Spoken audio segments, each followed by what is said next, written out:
பங்குனி உத்திர அன்னைக்கு எப்படி விரதம் இருக்கிறது அப்படிங்கிறத பார்க்கலாம். ஏப்ரல் 1ஆம் தேதி அதிகாலையிலே எந்திரிச்சு குளிச்சுட்டு சுவாமி படங்களுக்கு அழகா பூக்களால அலங்காரம் பண்ணிருங்க. முருகப்பெருமானுக்கு செவ்வரளி கிடைச்சா சாத்துங்க. ரொம்ப ரொம்ப விசேஷமானது.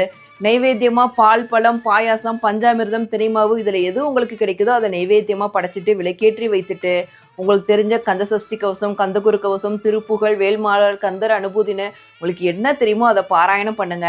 இல்லை எங்களுக்கு இதுல எதுவுமே படிக்க தெரியாது அப்படின்னா ஓம் சரவண பவாய நமக அப்படிங்கிற மந்திரத்தை 108 தடவை முருகப்பெருமானுக்கு முன்னாடி உட்கார்ந்து மனசார உச்சரிங்க.